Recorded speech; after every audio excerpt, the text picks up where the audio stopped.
my great privilege to introduce today's speaker, Professor Shekhar Malik, Professor in School of Environmental Science, JNU New Delhi. His research interest in aquatic and wetland ecology, oxidative stress amelioration in plants, phyto extraction of precious metals from leaves, iron and zinc fortification in cereal crops, and arsenic and fluoride contamination in water and the soil. He has more than 20 years of research and teaching experience. He has completed more than 10 research projects from different national agencies. He has published many papers in reputed peer-reviewed journals. With this, I welcome you, sir. Thank you for the nice words and this is the last day.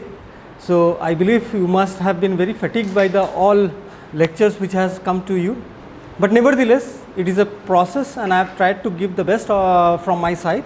So please bear with me and I am hopeful that it will be fruitful. अब मुझे ये आशा है कि आप इससे लाभान्वित होंगे, ठीक है?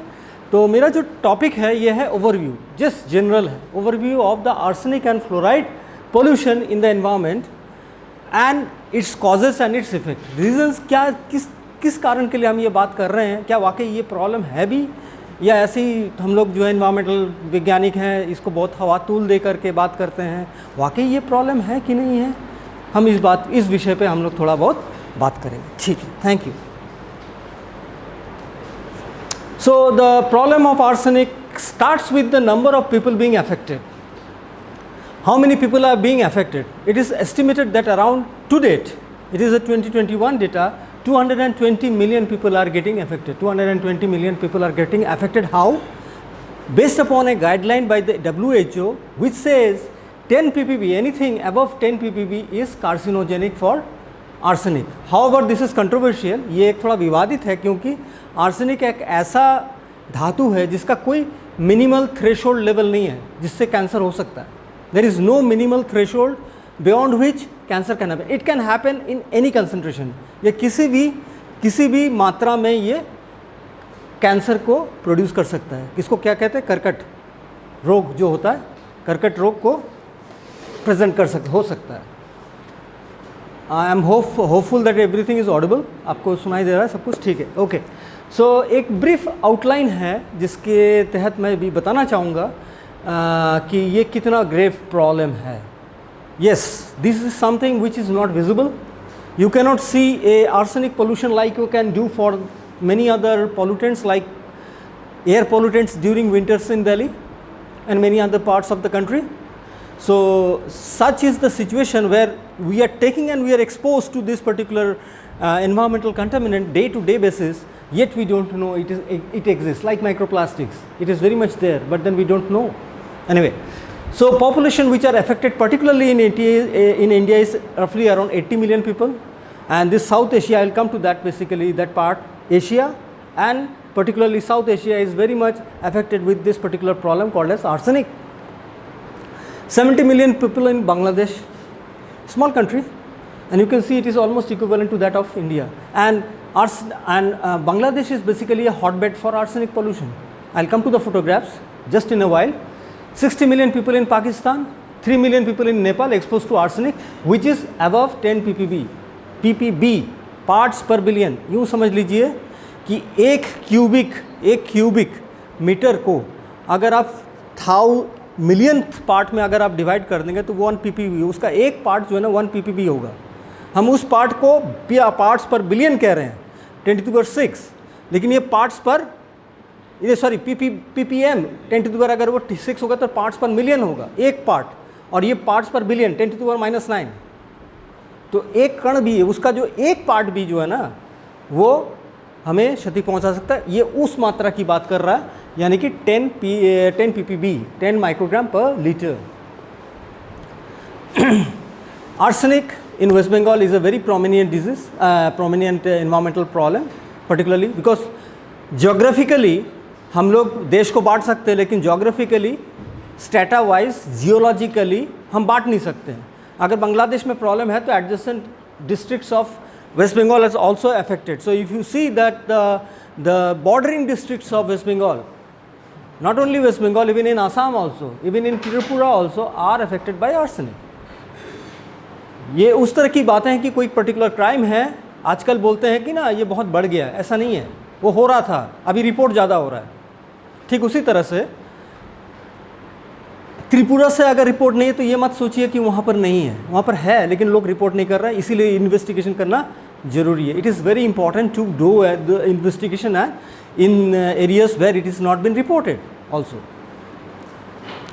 So 9 out of 19 districts in districts have arsenic beyond permissible limit, that is 10 ppb. 14 out of 19 districts exceeds WHO recommendation by long margin. A long margin is basically a statistical tool by which we can we assess. So 14 out of 19 districts in West Bengal is affected. Indo-Gangetic plains, I will come in little detail why it is a problem in Indo-Gangetic plains. Indo-Gangetic plains are basically alluvial deposits. Alluvia का deposit होता है. अब ये थोड़ा सा geological scale पे अगर हम बात करें तो कुछ हज़ार साल कुछ भी नहीं है. It's like seconds in geological time scale. So these are called as the young alluvial deposits. So young alluvial deposits which are something around 10,000 to 5,000 years old are the problematic regions. I will come to that. As states in the whole of India, the states which are affected are something around 4 states, 20 states and 4 union territories, namely the West Bengal. The prominent ones are West Bengal, Bihar, UP, Assam, Haryana, Punjab, Madhya Pradesh, Delhi also is one of the arsenic prone areas, and around 152 districts across 21 states are affected by arsenic. So it is not a problem which you can just brush aside. Parliamentary committee के report में भी ये arsenic का problem को बहुत बड़ा करके दिखाया गया, and which is why people who are participating from the PAIR project, you know that one of the objectives is basically arsenic and fluoride pollution. We are going to study, monitor and try to find out the various means by which we can reduce the arsenic incidence. So I have told you about the brief outline about the people who are getting affected, something around, just remember, 220 million people who are getting affected. This is a small overview of the extent of the problem of arsenic worldwide.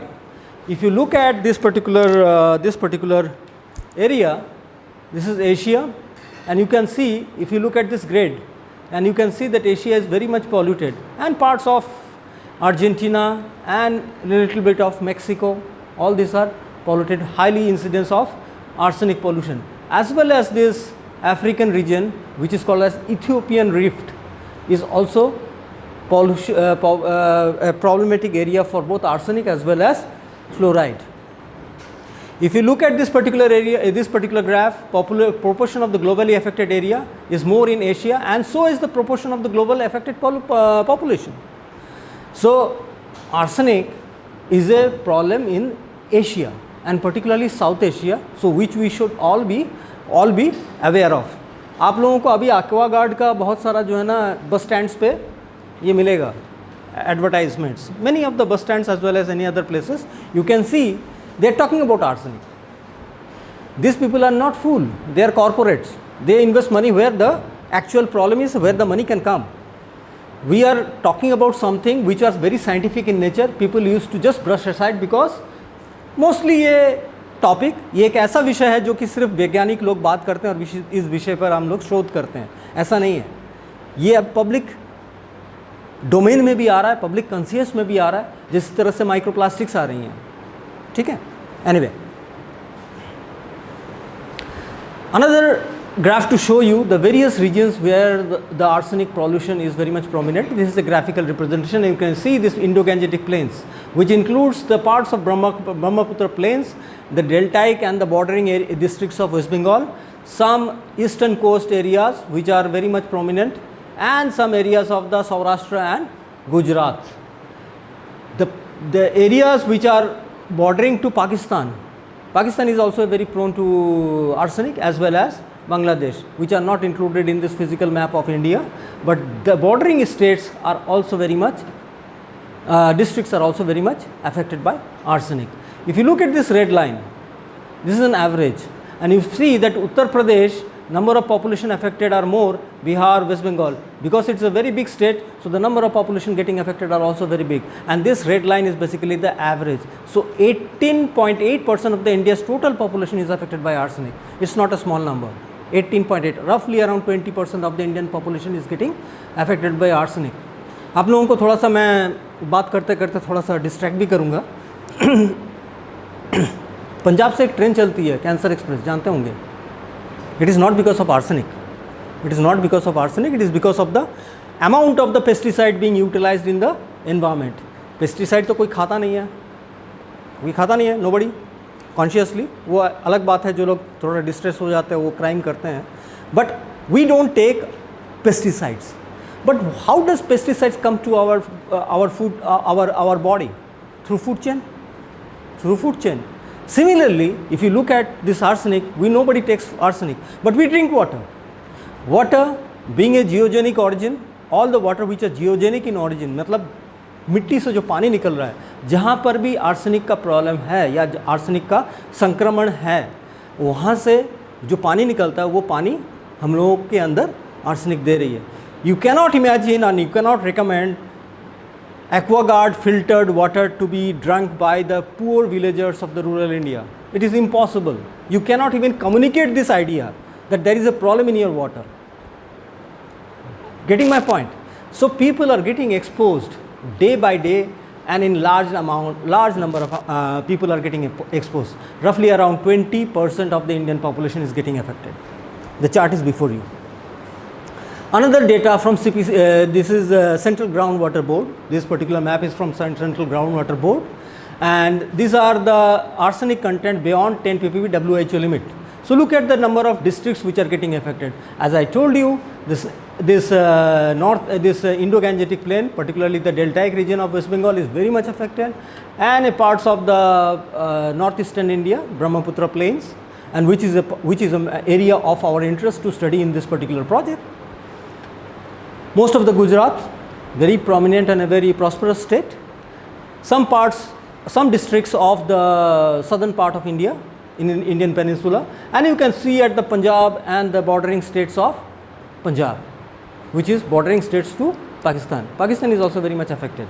So we can see this whole region, which is basically the Holocene region of young alluvial deposits, is getting affected and very much prominent in arsenic pollution. Yeah. So these Holocene alluvial deposits, which are prominent in most of the middle Ganga plains, lower Ganga plains, Holocene alluvial deposits, are, and rest of the places are basically alluvial and hard rock. Even in the rocks, the minerals, many of the minerals are having arsenic as an element. आप लोगों को पता है कि हम लोग की country अभी सेमीकंडक्टर के लिए बहुत ज़्यादा अग्रसर हैं इस एरिया में अपना जो है ना व्यवसाय बढ़ाने के लिए, है ना. लेकिन आपको मैं बताना चाहता हूँ, बहुत सारे ऐसे एलिमेंट्स हैं which are carcinogenic. One of them being arsenic, gallium. These are used as doping agents inside the silicon wafers to make the PN junction. PN junction बनाने के लिए यूज़ होता है. Remember, every time you throw away your mobile phone, you are throwing arsenic in the environment. Along with arsenic, many other elements. उसमें बहुत सारे time पे तो सोना भी होता है. अगर आपको पता ना हो, हमारे ई वेस्ट के अंदर बहुत सोना भी यूज़ होता है. There is a study by me, I have done that, in which I have projected that how much gold can be extracted from e-waste which is getting generated day by day. But nevertheless, coming back to the topic, that as we are moving ahead, we are trying to find out one solution. Remember, when we are finding one solution, we are giving birth to another problem. Already there is a problem of arsenic. Arsenic कहाँ पर use होता है? Pesticide में भी use होता है. ये जो आप घर के अंदर जो है ना, ये टर्माइट रेजिस्टेंस के लिए जो स्प्रे करवाते हैं, उसके अंदर भी आर्सेनिक होता है. There are arsenicals, organic form of arsenic which are being sprayed around as pesticides, as herbicides. I'm sorry. So these are the chemicals which we are spraying without any caring of the environment. We just find an immediate solution to just get rid of the termites or the pests which we find, and we encounter in your day-to-day life. Anyway, एक अनुमान के तहत, according to one estimate, all the irrigation water which are being pumped up in the country of Bangladesh amounts to around 100 metric tons of arsenic which are being applied every year in the soil. ये जो पानी हम pump करते हैं ना चावल grow करने के लिए, it's a aquatic plant. Rice is an aquatic plant. You require water to cultivate. So the amount of water during the dry season which we are extracting from the substrata, जिसको हम ground water बोलते हैं, भूजल हम जो निकालते हैं, वो भूजल के अंदर जो है ना आर्सेनिक होता है, और वो आर्सेनिक को हम लोग जो है ना वाटर में मतलब इरिगेशन के लिए, सिंचाई के लिए यूज़ करते हैं. What is the history of arsenic in our country? In 1976, the first report came from Chandigarh by Datta et al. And then thereafter you can see there is a chronology of all these things, and till date in Assam also there is a report. So in 2014, not very old, but right from 1976 to 2014, people have been studying, and there are reports, increasingly number of reports are coming from arsenic pollution in our country. So this is to say in nutshell what is the problem. Some of the picture to show you, these are live pictures taken by one of the studies, and you can see there are various diseases which are saying non-pitting oedema. This is non-pitting oedema. Then diffuse melanosis, very light melanosis, spotted melanosis, leucomelanosis, diffused and nodular keratosis on the palm. If you go to the rural India, you will find many such diseases. We often overlook, हम इसको नज़रअंदाज करके चलते हैं, लेकिन आप अगर ध्यान से देखेंगे तो उस एरिया में लोगों को है कि नहीं ये सारे प्रॉब्लम्स, आपको अंदाज हो जाएगा कि यहाँ पर ये आर्सेनिक का प्रॉब्लम है कि नहीं है. Then spotted keratosis, it happens under a chronic situation.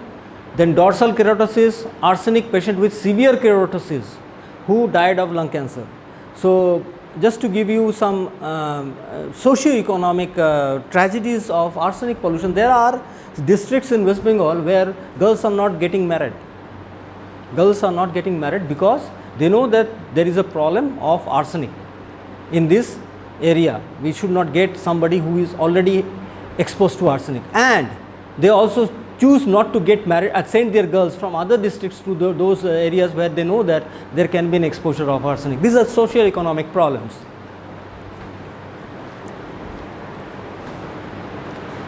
Okay, so now all about the socio-economic and the grave situation which I portrayed now comes to what is the reason why arsenic is coming. It was not there. People have been living in the environment. आदिवासी रहते थे भाई, जंगल में ही रहते थे, वो पानी भी ऐसे ही पीते थे, कोई एक्वागार्ड और एक्वा फिल्टर से नहीं, तो उनको तो कोई प्रॉब्लम नहीं. Never used to have any problem. Why suddenly this is a problem? It is a problem because I would like to go little bit into the history. If you look in our country, particularly south east Asia, during post independence the infrastructure was not very robust. People used to drink surface water. Surface water were contaminated with cholera and typhoid pathogens. So WHO came out with a solution that if you pump out water from the ground, it is relatively free from pathogens. जो जीवाणु होते हैं जिनसे cancer, ये typhoid या cholera जैसी बीमारियां होती हैं, हैजा, ये सब चीज़ से मुक्त रहेगा. तो people started boring and digging out water. Initially the solution was found. Yes, it was solution. People were not contaminated with the communicable diseases, but it gave rise to another problem. What was the problem? Problem of the geogenic origin of arsenic. जो भूजल में जो arsenic है वो हम पीने लगे, जिसके कारण ये सारे प्रॉब्लम आने लगे. अब ये कैसे होता है? भूजल में तो है ही है, वो तो रॉक्स में था ही था, अचानक कैसे हो गया कि वो पानी के अंदर आ गया? It is because of a process called as reductive dissolution. जो मिनरल्स है, वो minerals which are present inside which content arsenic, it was locked because it was not coming in contact with any microbes और any other oxygen और anything like that. So it was stable under a particular pH, under a particular EH, यानी कि redox, जो भी redox situation रहा होगा उस redox situation के अंदर वो स्टेबल था, उसको डिस्टर्ब नहीं था, कोई उसको ये भी नहीं कर रहा था. Suddenly when you bored, oxygen came inside and there was a sudden gradient, एक gradient बना, ऊपर में सबसे ज़्यादा ऑक्सीजन, धीरे धीरे जो है ना कम ऑक्सीजन होता चला गया. When you are boring, समझ में आ रहा है थोड़ा, आप लोगों को समझ में आ रहा है? जब हम बोरिंग करते हैं तो क्या होता है? It goes inside the earth. It varies from places to places. Somewhere the water comes at 30 feet, 50 feet, 80 feet and even 100, 150 feet where there is a lower water table. So now once it goes inside, the bore goes inside, there is a gradient of the microbes which are present. Aerobic microbes, anaerobic microbes. समझ में आ रहा है? People who are not from science, but कुछ microbes ऐसे, कुछ जीवाणु ऐसे होते हैं जो ऑक्सीजन में, जैसे हम लोग हैं ना ऑक्सीजन में जीते हैं. कुछ माइक्रोब्स, कुछ जीवाणु ऐसे होते हैं जो जहाँ पर ऑक्सीजन नहीं होता है वहाँ पर रहते हैं. तो there are oxic microbes, there are anoxic microbes and there are facultative microbes. बीच में भी रह सकते हैं, दोनों में एक काम कर सकते हैं. ठीक है. Now this particular microbes, there are few anaerobic microbes which helped in reducing the iron. Fe3 को Fe2 में कन्वर्ट करते थे. Getting my point? बहुत प्रोमिनेंट एलिमेंट है आयरन. जो ऑक्सिक आयरन होता है जो हम लोग इन्वायरमेंट में देखते हैं वो ऑक्सिक कंडीशन में होता है. ऑक्सीजन कंडीशन में जो होता है वो है Fe3 फेरस, और जो रिड्यूस कंडीशन में Fe2 हो जाता है. तो रिड्यूस कंडीशन में क्या होता है कि some microbes try to take this Fe3 and use it as an electron donor so that it can reduce. It itself gets reduced, but then it is beneficial for the microbes. तो microbes arsenic के पीछे नहीं है. Arsenic is not required by any living forms. Like cadmium is not required by any living forms. Arsenic is also not required. आपके हमारे body में ना तो कोई एंजाइम्स है, ना तो कोई ट्रांसपोर्टर्स है जो आर्सेनिक को यूज़ करता हो. फॉस्फेट को करते हैं हम, जिंक को करते हैं, आयरन को करते हैं. There are many other elements which are use by human और many other living forms, but arsenic is not one of them. So arsenic को रिड्यूस करना या उसको मोबिलाइज करना ये इंटेंशन नहीं है माइक्रोब्स का. So before I go into the entire details, few facts. Geogenic arsenic contamination in groundwater is associated with recently deposited alluvial deposits, sediments, which I told you it is something around 10,000 years to less than 5,000 years. This is called as 5,000 years. हम लोग सोचेंगे कितने साल तो कितना बड़ा amount है, but geological time scale में this is a fraction of second. This young organic rich deposits, इसमें ऑर्गेनिक्स भी आ जाते हैं. ऑर्गेनिक्स मतलब पेड़ पौधे और जीवाणु और अवशेष जो होते हैं उससे ऑर्गेनिक्स आते हैं. Under reducing environment Fe3 mineral undergoes reductive dissolution causing AS immobilisation into ground water. तो जो भी मिनरल्स है, बायोटाइट फॉर एग्जांपल, बायोटाइट इसमें जो है ना आयरन भी है और आर्सेनिक भी है, लेकिन लॉक्ड है. Fe3 है, Fe3 फॉर्म है, लेकिन it is locked, the arsenic is locked there. What happens when this iron which is in Fe3 form is getting reduced by microbes under anoxic condition, जहाँ पर oxygen नहीं है, वो क्या होता है? They will release the iron Fe2, लेकिन जो Fe2 है it will release the arsenic. So इससे क्या होता है ना, आर्सेनिक रिलीज हो जाता है. That is what it is happening. So under reducing environments, Fe3 mineral undergo reductive dissolution causing AS immobilization into the groundwater. Young Holocene age sediments as present in the Ganga, Brahmaputra, Meghna basin, GBM river system contain mineral like biotite which are also very rich in arsenic. Arsenic is naturally absorbed into Fe oxyhydroxides or oxyhydroxides mineral form. ठीक है. Some are crystalline, some are amorphous. Surfaces in sediments grains under oxidizing conditions. तो जो oxidized condition रहता है, oxygen रहता है, तब तो कोई प्रॉब्लम नहीं है, तब कोई प्रॉब्लम नहीं है. But then once it becomes reduced it releases iron two as well as arsenic. So just to give you a small overview, this is the schematic diagram. If you look at this particular borehole and the depth, if you look at the depth, some are shallow and some are deep. Deep, what would be the deep?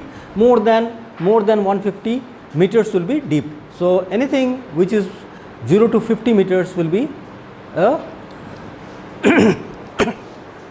shallow region. So this is the oxic region. इसका जो EH है more than 200 millivolts, and these are the minerals in which you will have that AS5 is adsorbed to Fe3. AS5, there are two species, one is AS3 and another is AS5. So AS5 is adsorbed to this particular mineral, and when there is a reduced condition, when the EH drops below 0, what happens is that both Fe2 it is getting reduced, Fe3 is getting reduced to Fe2, and AS3 it has also been reduced, AS5 to AS3. So once it has happened, so they releases the arsenic, and when we pump out this particular thing, it not only contains arsenic Fe2, but then AS3 is also available, and AS3 is a more contaminant, more toxic than AS5, more mobile as well as it is contaminant. Whereas which is more than 500 meters, what you will find is that there is a deep aquifer which is relatively free of arsenic, because this reductive dissolution is not taking place, and this is brought about by certain microbes. These are certain microbes which are present. These microbes are anoxic in nature, and they use the Fe3 as the electron donor, and thereby it reduces to Fe2, and in the process they get energy, and they can they releases the arsenic as well as the iron. So this is the small schematic diagram. In the shallow aquifers, that is 20 to 100 meter deep, under anaerobic reducing condition, microbially reductive dissolution of Fe hydroxides is predominant. The anaerobic bacteria use the ferric iron Fe3 as an electron acceptor, which gets reduced to a ferrous iron, that is Fe2, dissolving the Fe hydroxides and releasing that dissolved inorganic arsenic in the groundwater. The mechanism explains why shallow alluvial aquifers are most affected. So wherever there is a shallow aquifer, that is more prominent. And if you look at this particular map, all the regions which are Indo-Gangetic, both in Brahmaputra as well as Indo-Gangetic region and the deltaic regions, are where water table is very high, shallow, and which is the reason why you find that there is an incidence of arsenic here. And similarly in many parts of the eastern coastal regions where the aquifer is very up, the water table is very up, it is a shallow region. So another thing, interesting part, little bit of chemistry. There are two parts. Inorganic arsenic is there. AS5, it looks like this, and AS3, it looks like this. Arsenic acid and arsenous acid. Some trace amount of arsenic occurs inevitably in all rocks. आप कहेंगे ना हर एक जगह में तो हर element होता है. It is there. Even in the place where I am standing, arsenic is there beneath my feet. At what level? It is between 6 to 10 ppm. 6 to 10 ppm, micrograms per gram of soil. So this much is arsenic is present everywhere. It is there. Now the arsenic mobility depends upon two or three things. One is the rate of oxidation of AS3 to AS5, or reduction from AS5 to AS3 depends on many factors like light, temperature, pH and EH. I told you about the EH. EH क्या है? This is the EH,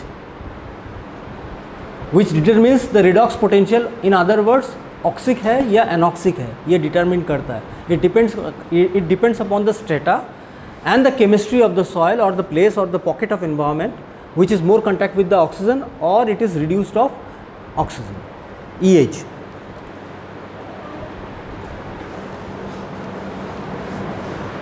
Okay. So pH and EH are one of the two determining factors of arsenic getting mobile. अच्छा, इसमें क्या है? At around pH 6.8 to 7.2, if you look at roughly around this particular area, 7 pH, neutral, you will find few dominating species of arsenic. What are they?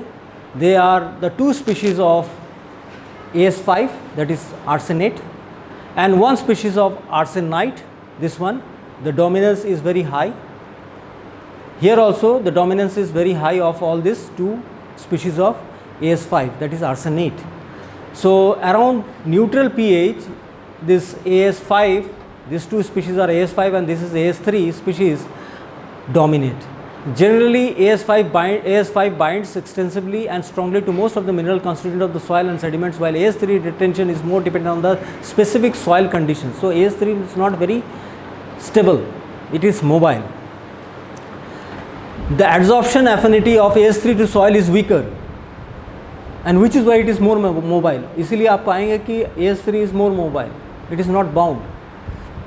The IS concentration, that is the inorganic arsenic concentration in the soil solution, is enhanced under anaerobic condition of AS3 is, as I told you, it is not only due to the anaerobic reductive dissolution, but also it is very mobile in nature. It cannot, chemically it is not bound to any of the soil surfaces.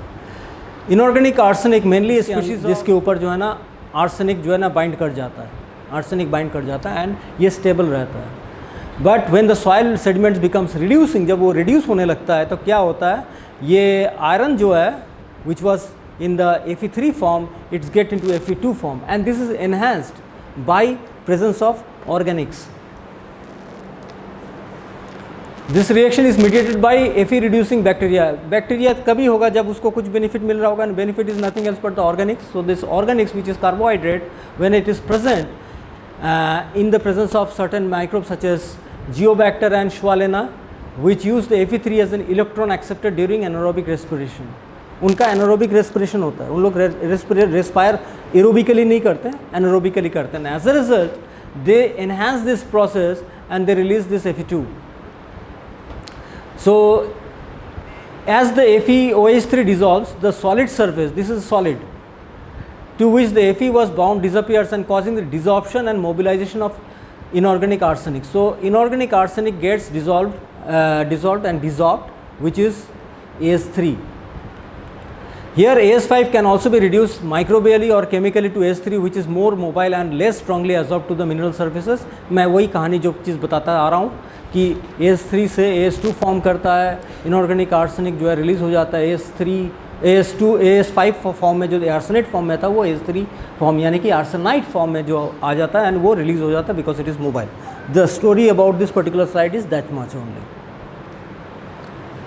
Also there are environments which are mostly saline, particularly in deltaic region, where the prominence of nitrate or nitrogen is very much there, as well as the sulfur is there.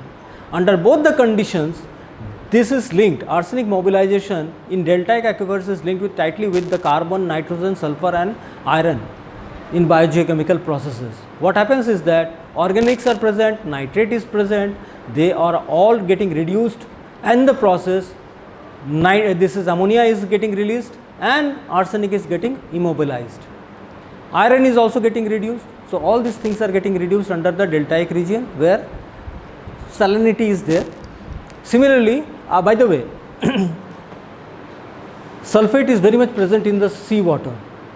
In the coastal regions you may find lot of nitrates because fertilizers से और बहुत सारे organics से जाकर के nitrates मिल रहा है. So this can happen in most of the coastal regions. Whereas in the deeper regions what happens is the sulfate is very much present. The sulfates also get reduced.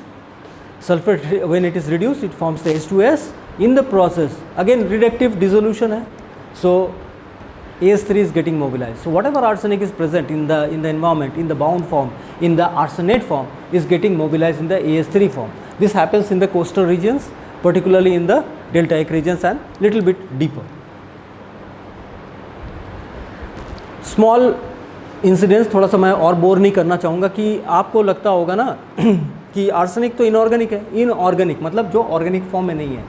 So once it enters into our body, what happens, किस form में चला जाता है. Mind you, all the organisms are always fighting with any of the foreign material. जब हमारे अंदर pathogen भी जाता है तो एंटीजन फॉर्म करता है, उससे प्रतिरोध करने की क्षमता होती है, उसको वो इम्यूनिटी प्रोवाइड करता है. ठीक उसी तरह से similarly, whenever there is an inorganic component which enters in our body, the biochemical mechanism of our body tries to counter it. उसको कन्वर्ट करने का कोशिश करता है, उसको तोड़ता है, मरोड़ता है, उसको अंदर खींच करके किसी जेब में रख लेता है या डस्टबिन में रख लेता है. It happens. Giving you a small example, Minamata disease जो कि Minamata Bay में हुआ था in Japan. It was due to mercury. Mercury inorganic. आपको पता है पारा क्या होता है, आपको सबको पता है, थर्मोमीटर के अंदर होता है। ऐसे बहुत सारी चीज़ों में मरकरी यूज़ होता है। Even it is used in many of the pesticides. So mercury unlike arsenic की तरह नहीं, जो मिथाइलेट फॉर्म में हो जाता है, यानी कि ऑर्गेनिक फॉर्म में अगर होता है तो it is more toxic and it is very much mobile. वो मछलियों के अंदर आ जाता है, एक्यूमुलेट कर लेता है, तो हम जब मछली खाते हैं तो मरकरी आता है and it is in the toxic form, methylated mercury, which is why the मिनीमाटा disease happened. Here also methylation is the primary goal. कोई भी इनऑर्गेनिक कंपोनेंट जाता है तो उसको पहले मिथाइलेट किया जाता है, CH3 उसके साथ जोड़ दिया जाता है, मिथाइलेट होता है। देयर आर बायोकेमिकल मैकेनिज़म्स है जिससे ये मिथाइलेट करने के मॉलिक्यूल्स भी हैं, एंजाइम्स भी हैं, मैं आऊँगा उस पर थोड़ा सा। लेकिन unlike mercury, arsenic when it is methylated it is non toxic. Organism के अंदर जब जाता है तो जब मिथाइलेट हो जाता है it is relatively non toxic than that of the inorganic arsenic. समझ में आ रहा है? समझ में आ रहा है? मरकरी में इसका ठीक उल्टा होता है, जब मिथाइलेट हो जाता है it becomes very toxic, whereas in arsenic if it is methylated it gets little relatively lesser toxic. So what are the species of methylated arsenic? These are the species of methylated arsenic, two being from the arsenate AS5 and two being from the arsenite that is AS3.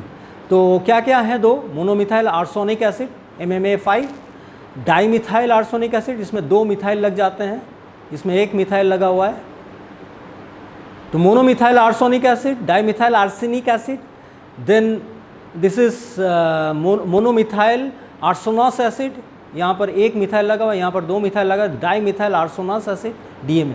इसमें से ये जो होता है that is monomethyl arsonous acid is very unstable है, तुरंत जो है ना वो DMA में कन्वर्ट हो जाता है। This is unstable and gets converted immediately to dimethyl arsenous acid. 2 or 3 thing facts. In the gastrointestinal tract in whichever form it is, AS3, AS5, arsenate, किसी भी फॉर्म में 70 to 90% of the inorganic arsenic is accumulated, body absorb कर लेता है। That is where the problem lies. आप पानी पीते हैं, पानी में आर्सेनिक है, किसी भी फॉर्म में आर्सेनेट है, आर्सेनाइट है, AS3 है, AS5 है, it gets immediately absorb and there is no threshold. मैंने आपको क्या बताया था, WHO ने लिमिट क्या बताया था, 10 ppb, but arsenic scientifically has no threshold. It is called as a non-threshold carcinogen, मतलब जिसका कोई threshold ही नहीं है, किसी भी लेवल पे ये कार्सिनोजेनिक हो सकता है। Your ability to acquire to be exposed for cancerous manifestation is maybe lesser, mine can be more, so it varies from person to person.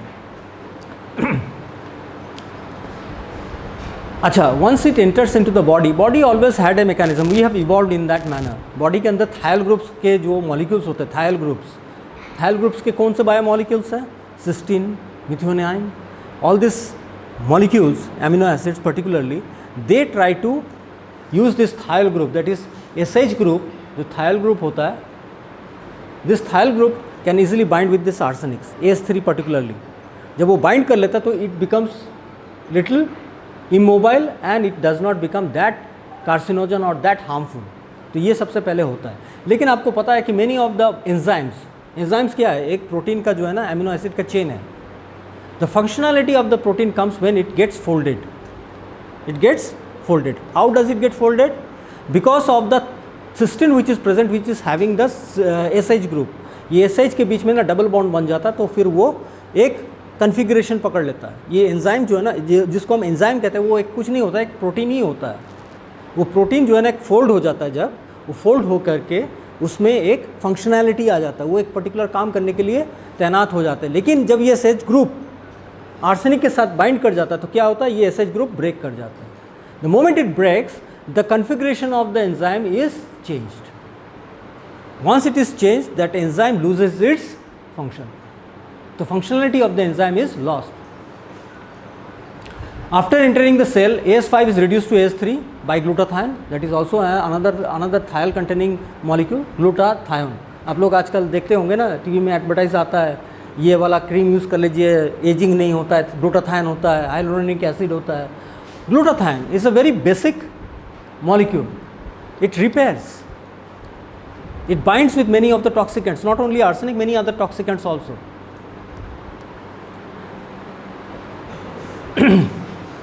Okay. Thus AS3 deactivates enzyme and functional proteins and low molecular weight compounds such as GSH. जो GSH जो ये होता है, that is glutathione, इसका जो functionality it loose कर जाता है, बट उसका पर्पज़ यही है to lose its functionality but to protect the organisms or the system's function. Arsenic can exert its toxic effect through impairment of cellular respiration by inhibition of various mitochondrial enzymes and uncoupling of oxidative phosphorylation. Oxidative phosphorylation को decouple हो जाएगा तो क्या होगा? ATP formation बाधित होगा. ATP formation. I hope you all know that our energy pocket is nothing else but ATP. जैसे petrol है, एनर्जी आपके कार के लिए, carbohydrate है, but then carbohydrate gets converted into ATP. This carbohydrates gets converted respiration के दौरान जो है ना ये ATP में फॉर्म हो जाता है. तो ये ATP जो फॉर्म होता है ये बाधित होता है इस पर्टिकुलर प्रोसेस में. अच्छा, और एक चीज़, arsenate that is AS5 is homologous to phosphates, analogous to phosphates. phosphate जो है ना APO4 इसकी तरह ही है, इसका फंक्शन और एक सेम आयनिक डायमीटर सब कुछ सेम जैसा ही है. तो many a times the ATP formation, the phosphate is replaced by arsenic. As a result it is no more ATP, it cannot perform as an ATP. So arsenate has similar structure as phosphate and thus can be substituted for APO3 and adenosine diphosphate ATP. This substitution prevents conversion of ADP to ATP that produces cell energy to the cell. So it is two-way, it is double whammy. In one way that it is inhibiting the function of the enzymes to form the ATP, and another way that it is, as it is analogous to many of the phosphates, so ATP formation is inhibited. There are something around 200 enzymes, this is approximate value, 200 enzymes in our body which can get affected by the arsenics. I'm sorry? If you allow me, sir, madam, I can just explain in a while because that is a part of my lecture. It is for long. It is for long, and many a times it gets sequestered inside the vacuoles. It is one of the survival strategy of the cell. अगर हमारे घर में कोई चीज़ घुस आता है, हम बाहर नहीं फेंक सकते हैं, तो क्या करते हैं हम? सबसे पहले उसको डस्टबिन में या कोई कंटेनर में डाल देते हैं ना, ताकि वो बाहर ना आए.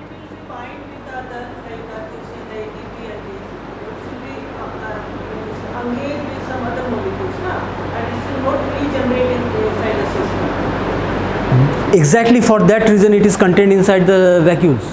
Exactly for that reason it is contained inside the vacuoles so that it does not interfere with the physiology of the cell. Am I clear? Or I'll just try to explain through a particular diagram. Once it is inside the body, it is inflicting some or the other damage biochemically. Some amount is getting sequestered inside the vacuole, not all. Vacuole मतलब एक ऐसा dustbin है cell के अंदर जहाँ पर उसको हम डाल के रख देते हैं, वो फिजियोलॉजी से कोई इफेक्ट नहीं करता है. But some amount is there and उसका प्रतिरोध जो है ग्लूटाथाइन के थ्रू हो रहा होता है, किसी के साथ बाइंड कर रहा होता है, but it is also affecting the formation of ATP also. तो many a times when you find that some organisms which are expose to arsenic, it has a stunted growth. जो स्टंटेड ग्रोथ होता है because the ATP formation is not that high. Most of the ATP is going into either countering the stress or it is forming, the ATP is forming lesser. It is because of this the stunted growth is there.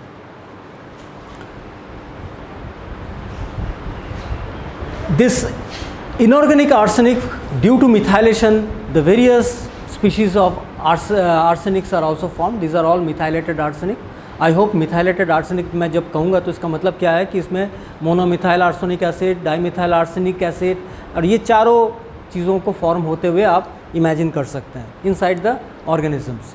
थोड़ा clear हो रहा है कि नहीं हो रहा है? एक बार मैं थोड़ा सा बीच में रुक करके पूछ लेता हूँ, कुछ क्लियर हो रहा है भी या नहीं, या मैं सिर्फ बोले जा रहा हूँ? क्या है आर्सेनिक के दो फॉर्म हैं, क्या क्या है? आर्सेनेट एंड आर्सेनाइट, एक तो इनऑर्गेनिक आर्सेनिक हो गया, ये दोनों इनऑर्गेनिक आर्सेनिक हो गया, और जो ऑर्गेनिक फॉर्म है उसको क्या बोलते हैं?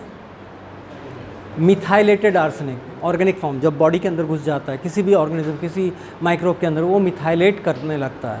तो methylated arsenic is more toxic और the inorganic arsenic? Inorganic arsenic. Good, we are getting. So the process of methylation, eventually what will happen is basically this TMA will form, trimethyl arsenic. अभी आपको 2 methyl बताया था मैंने, 2 methyl group, monomethyl arsenic acid, dimethyl arsenic acid. ऐसे ही ये 3 बनने के बाद जो है ना ट्राईमिथाइल आर्सेनिक एसिड यानी कि ट्राईमिथाइल आर्सिन बनेगा ये TMA, which is relatively lesser harmful. Eventually all the biochemical processes all organisms try to convert the inorganic arsenic into trimethyl arsine. This is the form, and this happens through a particular pathway called as the Challenger pathway. Challenger pathway, Frederick Challenger in 1945 gave this particular, postulated this particular pathway, and this was happening in a particular microbe, that is Scopulariopsis brevicalis. In this particular microbe, what is happening? There is a series of alternate methylation and reduction, methylation and reduction. Likewise, 3 times it happens to form the trimethyl arsine, this trimethyl arsine. This is brought about by one molecule which is called as S-adenosyl methionine, SAM, and the enzyme which is bringing about this change is basically arsenic methyl transferase, AS3MT. So one is a molecule, that is S-adenosyl methionine, and second is the enzyme. What is that? arsenic methyl transferase. ये सब organism के अंदर हो रहा है, इस organism के अंदर हो रहा है, Scopulariopsis brevicalis, and this is the pathway in 3 steps. One reduction step, one alternate methylation and reduction, then methylation and reduction, and methylation and reduction. As a result, what you get is the trimethyl arsine. So this is relatively safe. But the interesting part is that this compared to the inorganic arsenic, methylated arsenic species including DMA-V, that is not V, that is 5, and monomethyl arsenic acid are taken up sluggishly by rice plants. Most of these areas which are arsenic affected, we know that it's a shallow region, and these are also coincidentally the regions where a lot of rice cultivation also happens. Most of the rice cultivation is exposed to arsenic, but many a times this rice does not take up it is getting methylated in the substrata. जो ज़मीन है ना, उस ज़मीन के अंदर ये microbes, there are many microbes which are converting into trimethyl arsenic, dimethyl arsenic and monomethyl arsenic acids, but then the rice plant does not have the transporters through which, transporters मतलब एक तरह से pathway मान लीजिए, plant के जो जड़ होते हैं उनमें जो है बहुत सारे ट्रांसपोर्टर्स यानी कि गेटवे, टोल प्लाजा की तरह है, उसके अंदर से पास होता है, किसको अलाउ करना है किसको नहीं अलाउ करना है, ऐसे एक चैनल्स होते हैं माइक्रोस्कोपिक लेवल पर. They are sluggishly taken up by this methylated arsenics are sluggishly taken. They are not very prominently taken. They are not very easily taken up by the rice plants. They are sluggishly taken. तो accumulation लेकिन थोड़ा कम होता है. But inorganic arsenic का accumulation rice plants में ज़्यादा होता है. Due to the similarity between AS3 and silicic acid. अच्छा, silicic acid क्यों ज़रूरत होता है? हम लोग ये बात क्यों कर रहे हैं silicic acid की? Rice plants and many other grass plants does not have woody biomass. Would की तरह स्ट्रेंथ देने का बायोमास नहीं होता, उसको स्ट्रेंथ क्या देती है? सिलिका. इसीलिए आप जब राइस का या किसी भी घास का अगर कोई पत्ता लेते, एक तरफ लेते तो बहुत स्मूथ लगता है, दूसरी तरफ आप खींचने जाएंगे तो क्या होता है?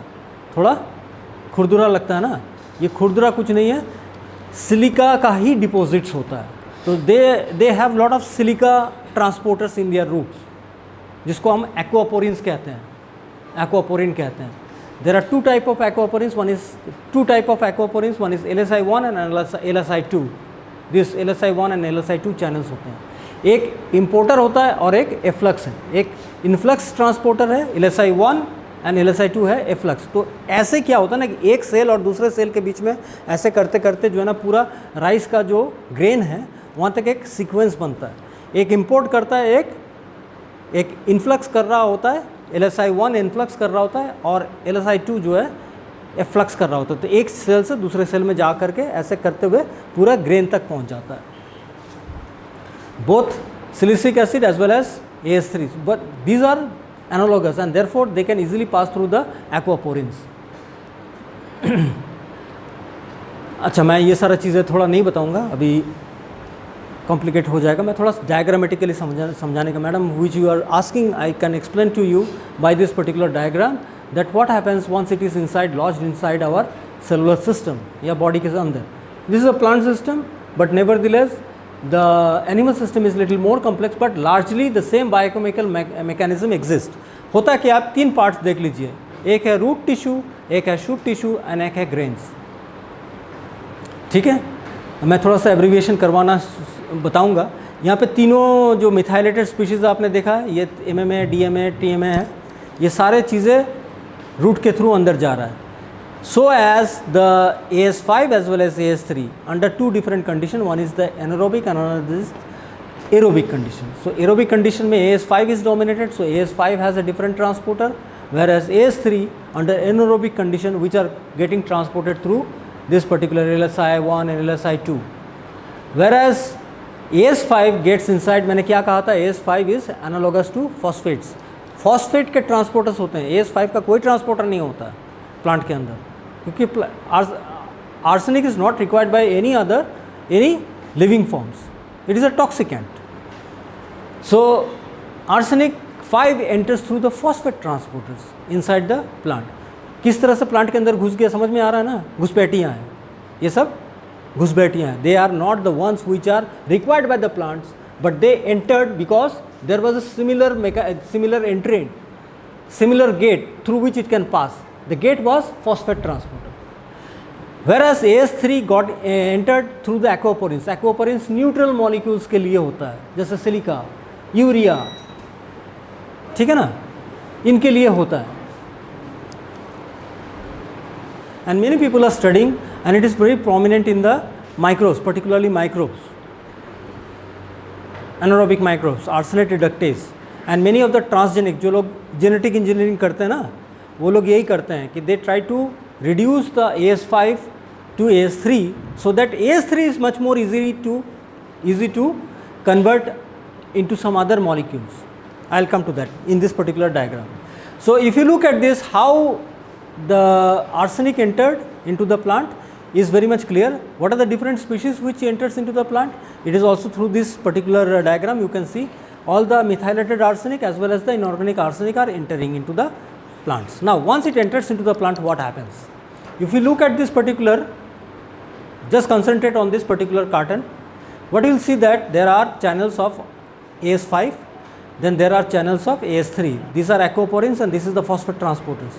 Once it enters, I told you about the Arjit, I told you about the molecule, the enzyme which is called as the ACR, which is nothing else but the arsenate reductase, AS3.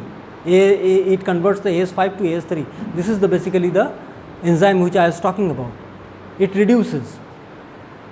After it reduces to AS3, it converts. There is a molecule which is called as phytochelatins. Chelatins means chelates, like chewing gum. It chelates, it adsorbs. ठीक है, तो it converts into phytocelatin. This phytocelatin and AS3 complex, it can easily pass through the transporters which are present on the tonoplast. tonoplast क्या है, vacuole का जो membrane है उसको कहते हैं टोनोप्लास्ट. उसके ऊपर ABCC ट्रांसपोर्टर्स होते हैं जो इस पर्टिकुलर मॉलिक्यूल को अंदर लेके जा सकते हैं. आप again vacuoles are what, vacuoles are nothing else but dustbins.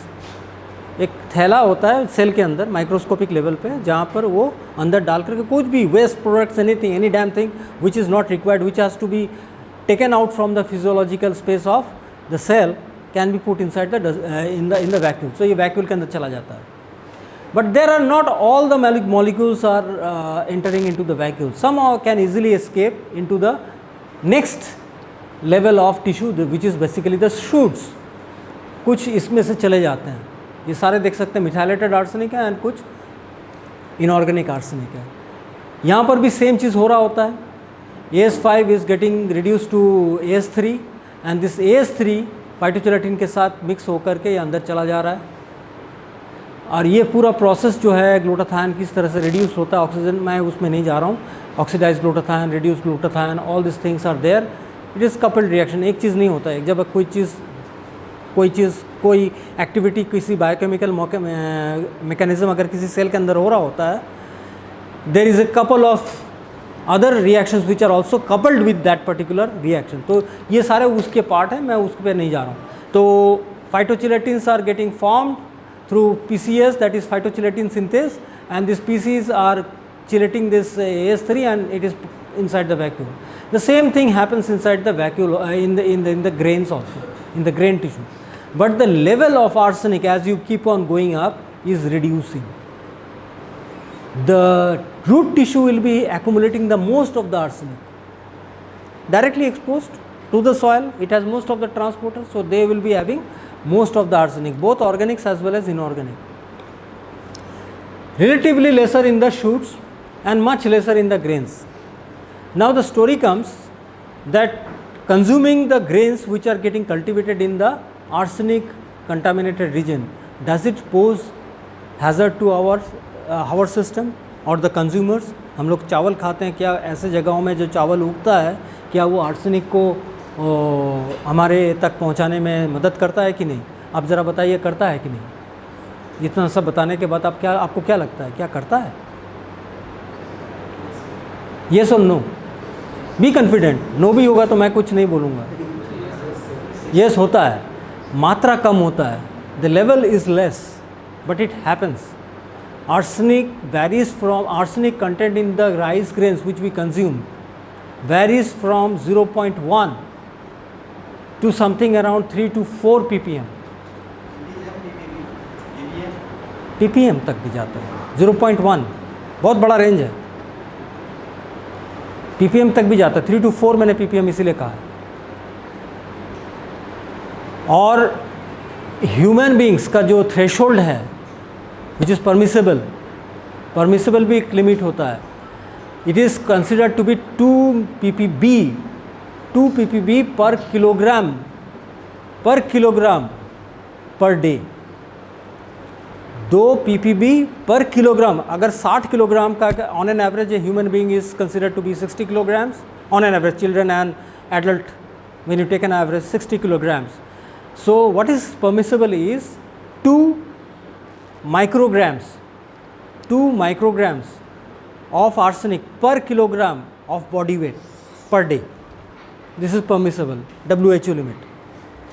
So अगर आप 1 किलो चावल खाते हैं, 1 किलो चावल तो नहीं खाते हम लोग दिन में, मुश्किल से मुश्किल कितना, अगर rice 3 times rice eating habits के लोग भी अगर हैं, they are eating something around 300 to 400 grams of rice से पर डे, तो उस हिसाब से आप कैलकुलेट कर सकते हैं कि how much we are getting expose to.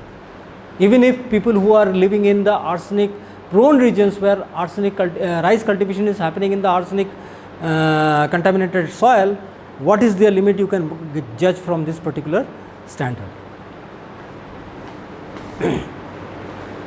Again, this is a small network schematic diagram to show you what happens when arsenic enters into the cell. ROS, that is reductive oxygen species, are getting formed. It wreaks havoc among various biomolecules such as lipid peroxidation. दो membranes होते हैं, membrane हमारे cell के जो membrane है, ठीक है, उसको lipid bilayer कहते हैं. This lipid bilayer, 2 bilayers are there and this bilayer is getting ruptured, and जब rupture होता है तो अंदर का electrolyte बाहर लीक करने लगता है, ठीक है. तो प्रोटीन ऑक्सीडेशन होता है जिसके कारण प्रोटीन का फंक्शनैलिटी, मेनी एंजाइम्स गेटिंग, मैंने बताया था ना 200 enzymes getting affected. So all this things happens. DNA damage happens when there is a DNA damage, mutation can happen. Cell death or programmed cell death can be triggered, PCM जिसको कहते हैं, programmed cell death can happen. Then growth inhibition. Of all these reasons, growth inhibition takes place. There is a biochemical mechanism through which the antioxidant defense mechanism takes place. जो जब कभी भी कोई foreign body आती है body के अंदर, तो वो क्या जनरेट करती है, reactive oxygen species, super oxide radical, H2O2, hydroxyl radical, all these radicals are there collectively called as reactive oxygen species. This reactive oxygen species, namely superoxide, can be degraded by a range of enzymes, namely catalase, ascorbate peroxidase, POD peroxidase, GPX glutathione peroxidase. All these peroxidases, they actually reduce this particular convert this superoxide radical into water, just water. How does it happen? Superoxide radical is first converted to H2O2, that is hydrogen peroxide.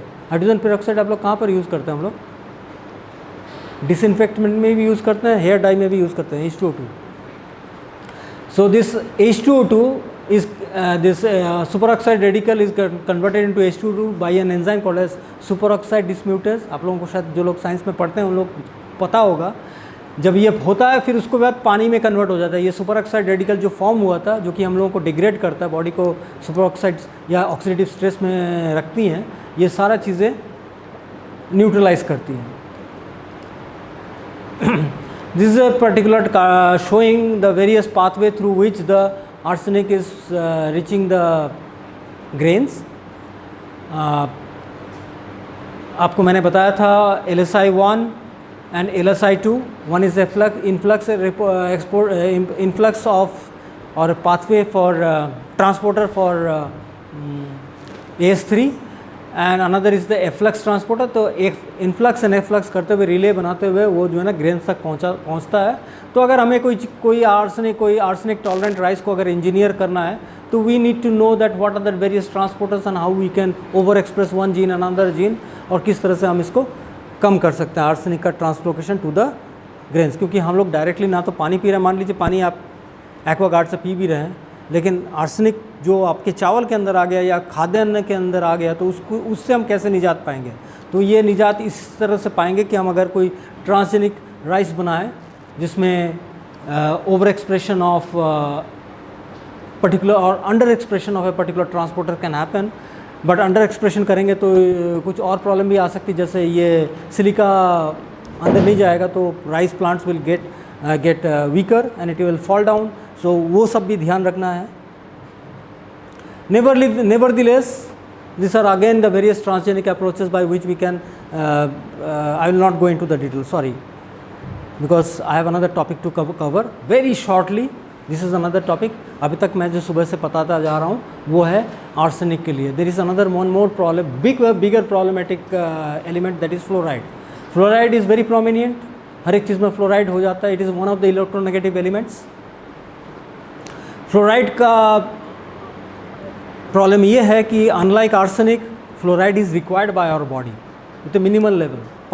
0.5 ppm तक हमें body में चाहिए होता है. हमारे dental caries ना हो और बोन्स को स्ट्रॉन्ग रखने के लिए हमें चाहिए होता है. But the moment it exceeds 1.5 ppm it becomes problematic. So the limit is very narrow. It is a double aged सोड, दो धारी तलवार की तरह. एक कम हो गया तब भी प्रॉब्लम और एक ज़्यादा हो गया तब भी problem. So the operational limit is very narrow. तो and you know that fluoride is very abundant in the nature. Everywhere the fluoride is there. हर एक मिनरल्स का फ्लोराइड फॉर्म में ही यूज़ होता है और पाया भी जाता है. कभी भी कन्वर्ट करना हो तो सबसे पहले हैलोजिनेट करना पड़ता है. कोई भी चीज़ को अगर आप कन्वर्ट करना चाहते हैं, एक्सट्रैक्ट करना चाहते हो, तो उसको हैलोजिनेट करना पड़ता है. And most prominent being fluoride. So fluoride is very much present in the nature. 120 million people in India is getting affected. So we are concerned about only this particular part, and the limit is basically permissible limit is less than 1.5. Anything above that 1.5 ppm is basically toxic. Fluoride is present in 20 out of 29 states. उसमें कितना था और इसमें देखिए कितना ज़्यादा है. 20 out of 29 states. Most prominent being the Punjab, Rajasthan, MP, Madhya Pradesh, Chhattisgarh, Maharashtra, Telangana, Goa, Karnataka, Andhra Pradesh, Gujarat, Bihar, UP, Delhi. Most of what is left? Nothing is left. Most prominently, all the states are very much there, except for very Himalayan region states. Most of them are there. Northeastern states as well as Himalayan region states. Arid and semi-arid regions, Rajasthan, Gujarat, Western Andhra Pradesh, Karnataka, these are very prominent. districts, fluoride being permissible limit in 370 districts across 23 states. Global status, India is the worst groundwater fluoride and arsenic affected country worldwide. So we have a problem in hand environmentally, something which is not very much visible, but every day most of the people are getting affected and exposed to arsenic and fluoride. Is it always associated with arsenic? No. These two areas are different. I will show you through the map. So if you look at this particular map, you will find that this particular region is very much affected. Some parts of West Bengal is also affected, and you can see the this Deccan Plateau states, including the Gangetic areas and some parts of the southern India, and the various parts which are getting affected by the fluoride. Mostly you can see like all the states, most of the states are getting affected. The most of the parts of our body are also getting affected by the, particularly being the bones.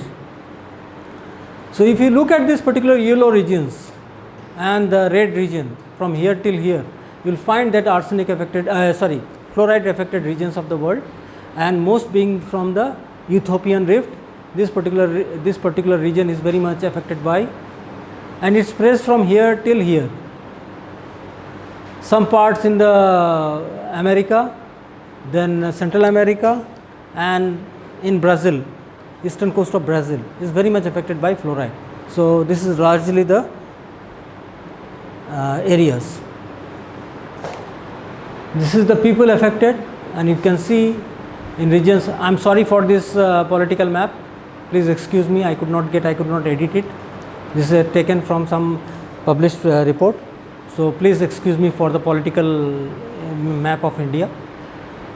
So Asia is very much highly affected, and you can see the Central Africa, parts of India and southern India is very much affected. By the way, fluoride is very much prominent in Andhra Pradesh. You know, there is there is a district and a technique also by the name of that district. What is the name? Nalgonda technique. Nalgonda is a district in Andhra, Telangana. So this particular district is very much, yeah. You are from Telangana. I'm sorry? I could not follow. He is from Nalgonda. Oh. Okay, border district. Good. So you might be able to substantiate what is the problem, that this particular area is very much affected by fluoride, and one of the CSR laboratory, NIRI, Nagpur, has come out with a particular technique called as Nalgonda technique, which is nothing else but very simple, taking alum you know, aluminum sulfate, and you try to coagulate and settle the fluoride. That is one of the technique, and it is a very prominent and very cheap technique and very successful technique. So problem being of that order. So you can see that India is very much affected, and bordering districts of Pakistan, particularly Gujarat and Rajasthan and Punjab, Haryana, they are also affected by arsenic, fluoride, sorry. There are natural as well as anthropogenic sources of fluoride, weathering of fluoride bearing minerals, volcanic emission, anthropogenic sources. What are the anthropogenic sources? Many of the phosphate fertilizers contain a lot of fluoride, and we extract and we just try to apply it in the field, which also leads to the fluoride problem. Fertilizers, aluminium extraction, brick kilns, industrial effluents all contain fluoride. Atmospheric fluoride is also one of the elements which has a very large presence in the atmosphere. So many of the areas, industrial areas where there is a burning of coal or many other emissions which are happening, contains a lot of fluoride. So ये जब emission होता है और emission का deposit होता है, you will find the areas where there is a lot of deposition, there is a fluoride toxicity on the plants, necrosis, chlorosis, all these things happens. So release of fluoride into the groundwater, weathering, dissolution of the fluoride bearing minerals is the chief source, calcite being one of them, fluoride is one of them, calcium fluoride, apatite and micas are also one of the minerals. So weathering of fluoride bearing minerals, ion exchange, fluoride released from clays. So fluoride can get ion exchange because it is a redox element, it is highly electronegative. Wherever there is a conducive atmosphere or a chemically conducive situation where there can be a exchange, ion exchange, this happens. It happens with many of the calcium, which is the reason why we lose calcium. Our bones becomes very brittle when we are exposed to fluoride. There is a ion exchange between calcium and fluoride.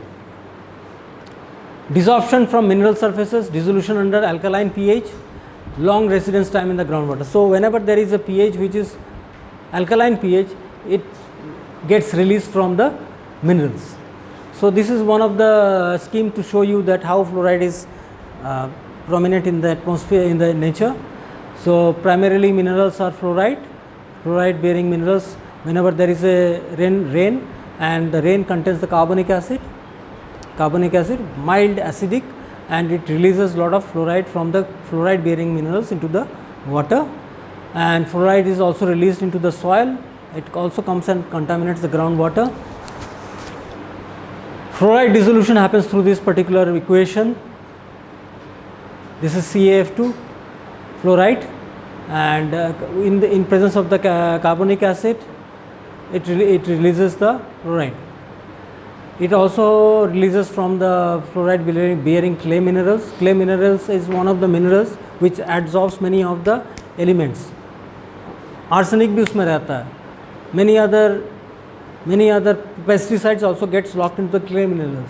So is the fluoride, leading to the leaching into the groundwater. So groundwater जब हम लोग पीते हैं तो it contains lot of fluoride, and particularly in the arid regions like Rajasthan, Haryana, Madhya Pradesh, Telangana.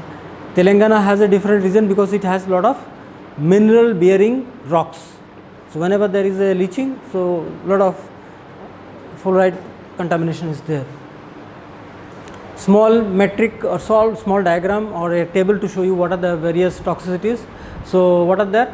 Primary injection pathway, by drinking water contaminates forage or mineral supplements.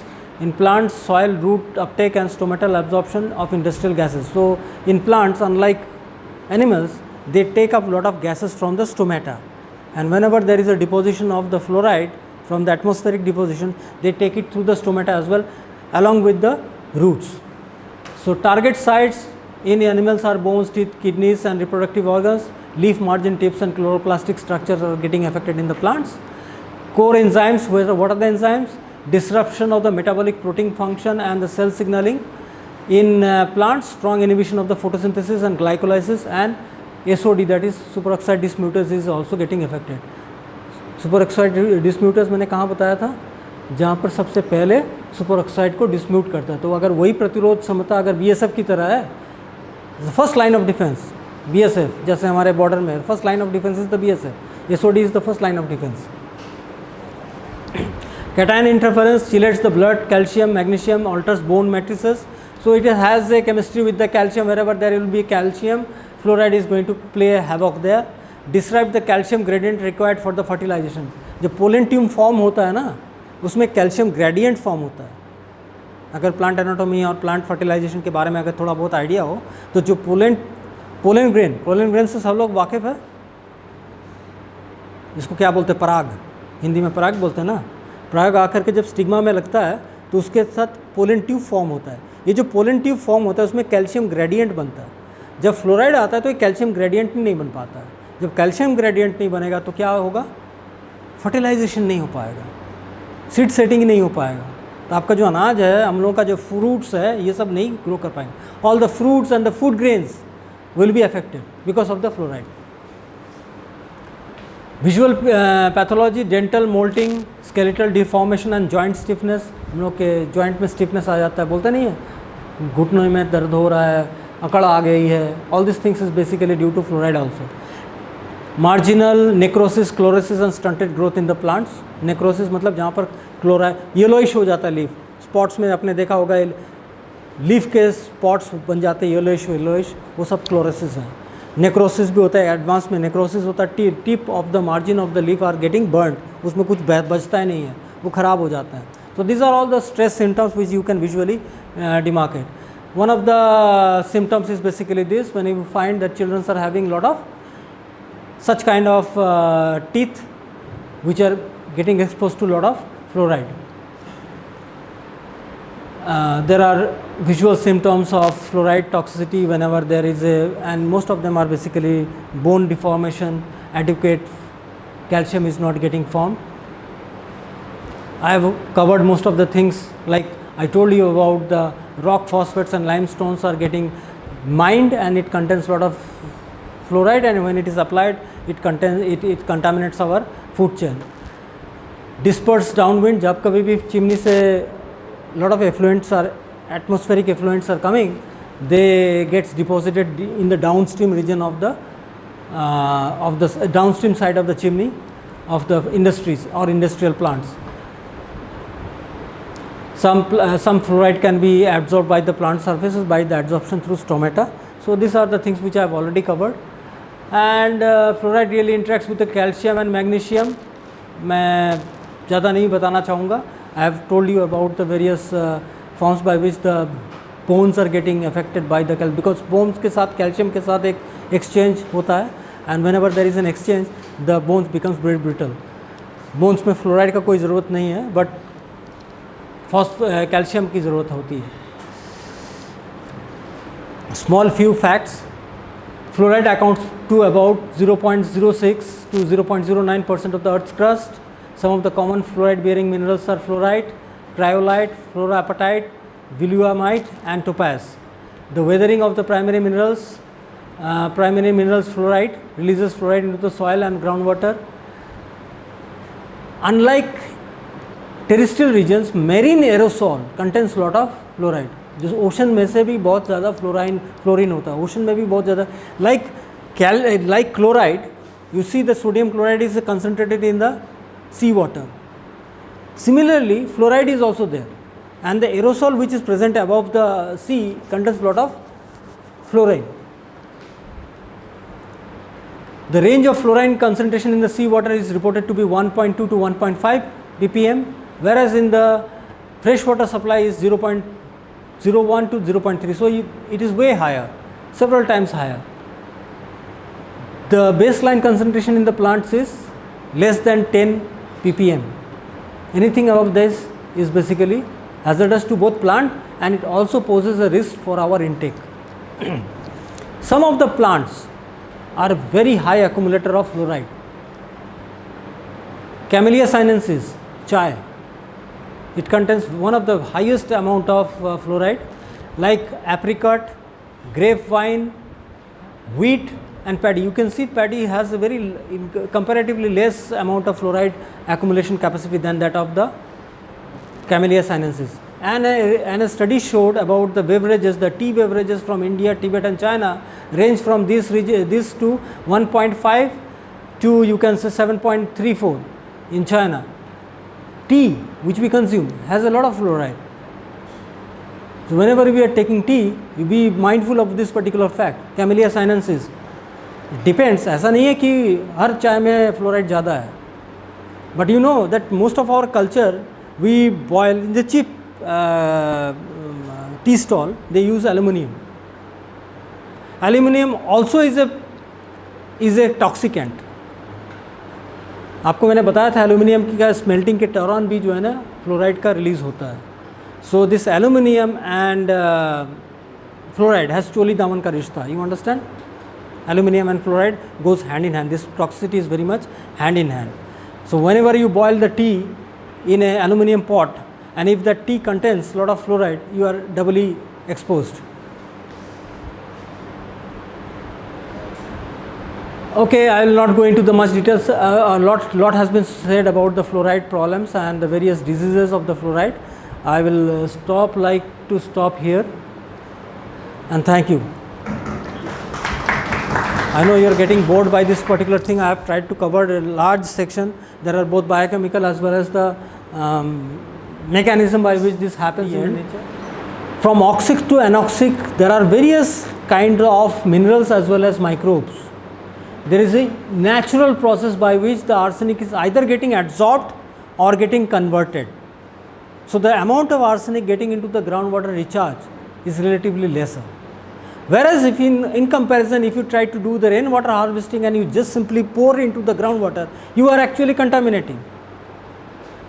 If you take the rainwater which contains lot of fluoride, because all the aerosols which were containing lot of fluoride are getting accumulated in the rain water. आपको पता है ना, जो पहला बारिश होता है बहुत गंदा होता है.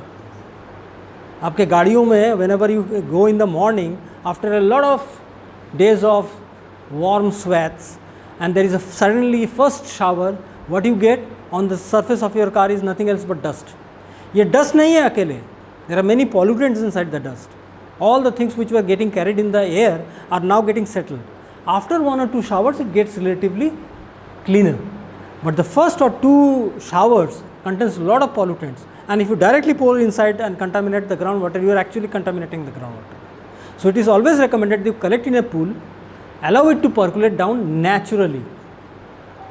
Means infection in the surface water and groundwater is good for that, means because surface water, suppose there is a rainfall, sir. If the rainfall, water is percolating inside the groundwater through the soil, it is actually helping to mitigate this. Not exactly. What you are saying is different. We have already polluted our environment. Things which were not supposed to be there in particular pocket of environment, we have put it there. Now we are trying to find out solution and expecting that it is going to go. No, it is not going to happen like that. Nature will take care of its nature if you just leave it like that. That we are poking everything in every part of the nature. आप ground water recharge में भी आपने जो है ना rain water harvesting डाल दिया है. Rain water harvesting is good thing. We have to catch wherever it falls, but the way it is poured inside and it is recharged into the groundwater is wrong. It is faulty. You have to pull, you have to accumulate and let it percolate down in the natural manner, not through a pipe through which it goes directly into the groundwater and contaminates it. आपका question अधूरा रह गया था. You have to ask.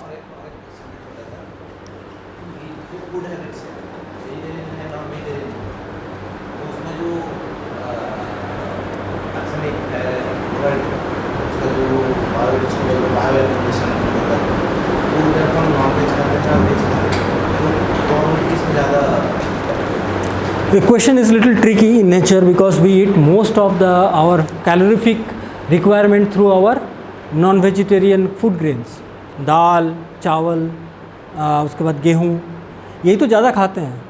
ठीक है, तो this contains a relatively higher amount of arsenic or maybe any contaminant, but जो bio concentration होता है, you understand what is bio concentration, bio magnification जो होता है फॉर एनी एलिमेंट और any molecule is higher in a non vegetarian food. So whenever, let us not talk about the division into a non-vegetarian is good or vegetarian is good. We have to take into account the amount of a particular pollutant present in any form of food. There is a reason and a science that the bio concentration in the animals will be higher, bio magnification higher होगा, तो उसका आप consume करेंगे तो ज़्यादा होगा ही होगा.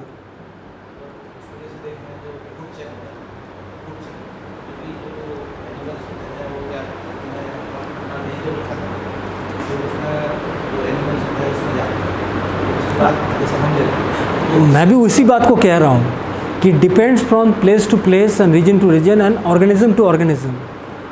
ठीक है, जैसे एक चिड़िया है वो दाना चुगती है, दाना में तो सबसे कम जा रहा है, बट देन द एक्यूमुलेशन में भी higher over a period of time, over a period of time. उसी तरह से हमारे बॉडी में भी we are accumulating, gradually we are accumulating.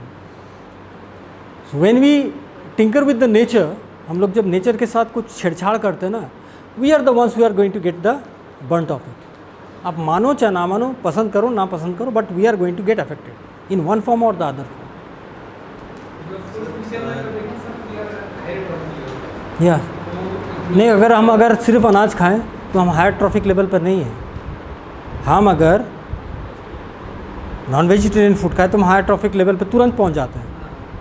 अगर हम अनाज खाएं, सिर्फ अनाज साग सब्जी खाएं, तो उसमें हम ट्रैफिक लेवल हायर पर नहीं है. Sir, first of all, thank you for this wonderful presentation talk. So my question related to the source of arsenic and fluoride. So ultimately, what is the that biotype for the arsenic, right? And this fluorapatite, apatite, and iodide, and fuel particularly for the this fluoride. So ultimately, we want to think so the granitic terrain, granitic terrain are much more prone for these particular diseases, this arsenic contamination and fluoride contamination. Like for the Bundelkhand, which is ultimately there we have a granitic terrain and all. Like for the Andhra, we have granitic terrain and all. Like whatever all the alluvial soil, the overall composition and assemblage what granite is having. So ultimately, the major source of this whether arsenic or fluoride is granite only. Not exactly, because if you look at many other areas where arsenic is very much prominent, many of them are deltaic region. Brazil का हो गया, India Indo Gangetic plains का हो गया, even India Bengal के Gangetic plains में बहुत ज़्यादा आर्सेनिक पाए जाते हैं. It is not only because of that but various other mechanism. मैंने आपको बताया था ना, जैसे सलाइन कंडीशन के अंदर बहुत रिडक्टिव डिसोल्यूशन है, नाइट्रेट भी है, सल्फेट भी है, वहाँ पर भी डिसोल्यूशन हो रहा है, तो वो भी एक फैक्टर हो गया. तो it is not because of that particular thing only granitic. It can be a source. Ultimately crust में क्या सोर्स है वो तो आप बताएंगे ही बताएंगे, वो तो रहेगा ही रहेगा. किस सोर्स में कितना है वो तो आपको बताना ही पड़ेगा, उसको कंसिडर करना ही पड़ेगा. But the whole mechanism which is happening there after the biogeochemical mechanism is also a greatly determining factor.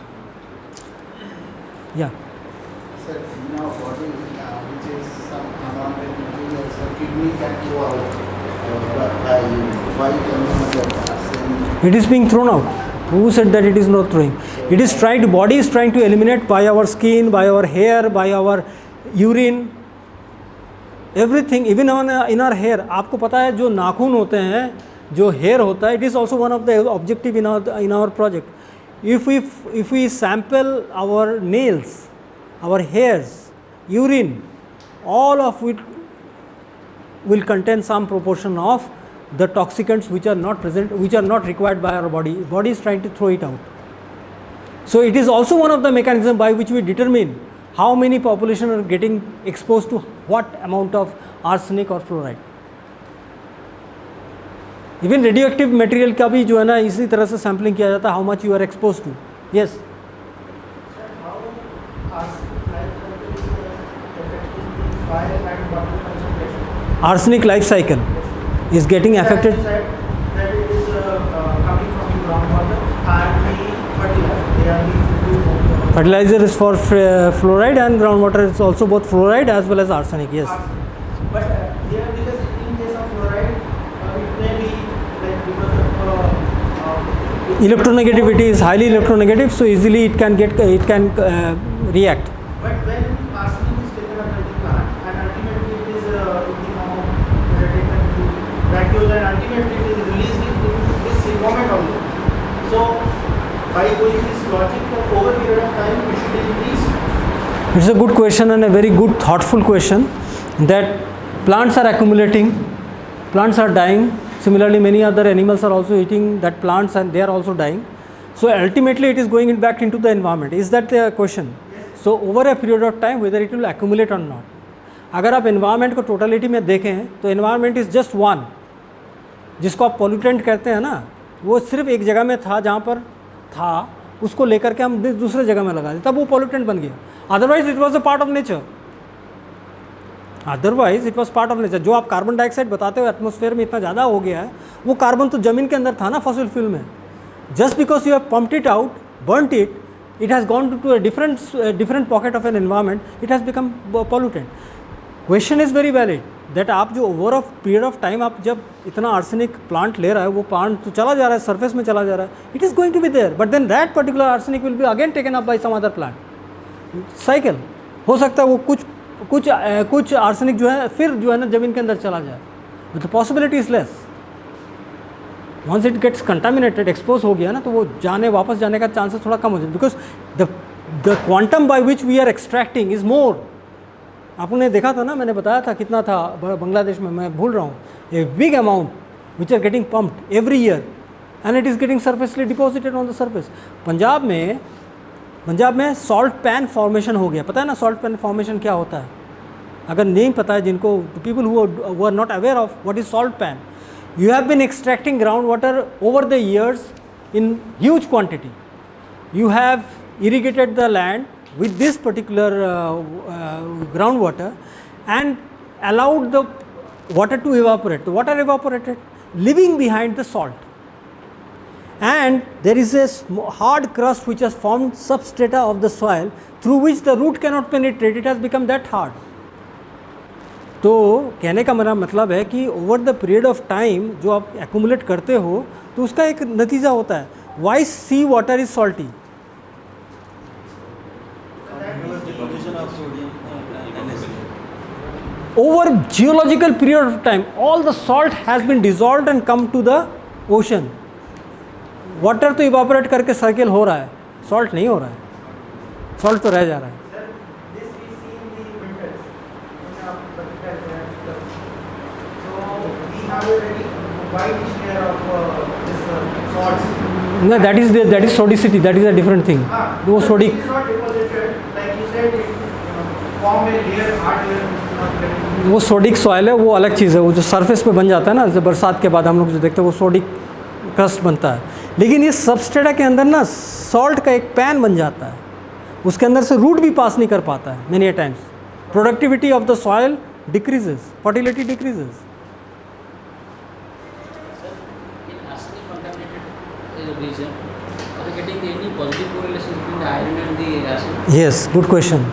There is a correlation. Similarly, if you are going for the iron contaminated area, if you are getting No, that kind of no, that is not the case. But then whenever there is a iron presence of both arsenic as well as iron, there is a relationship. I have told you, arsenic and iron, even जो micro elements है ना, ये iron जो है micro elements बताया जाता है ना, इसको कहते हैं, बोलते हैं hidden hunger. There is a lot of malnutrition due to the presence absence of iron in our food. Malnutrition होता है ना, आयरन डेफिशिएंसी होता है. Many of the children and females encounter this particular problem. So in arsenic problem region also, this is another problem which is also cropping up, because the form in which iron is available and the form in which we take iron and it is helpful is different. ठीक है ना. Most of the aerobic soil के अंदर Fe3 होता है, most of the aerobic soil में Fe3 होता है, but plant required Fe2 form. This is wire the Fe2 deficiency crops up. Plants are not getting the Fe2. That is another totally different biogeochemistry. I would not have loved to talk about it, maybe in some other lecture. Yeah. So thank you. Thank you. I enjoyed more than you interacting with you. On behalf of all the participants and organizing committee, I would like to thank you for this detailed and realistic awareness about this problem, contamination of arsenic and fluoride in India especially. So this is we are interesting. This talk is reflected by the engagement of and lots of questions from the participants. So My pleasure. Enjoyed. Thank you, sir. My pleasure. I'm sure some of us may take this as a challenge in our research. So thank you. My pleasure. Thank you so much.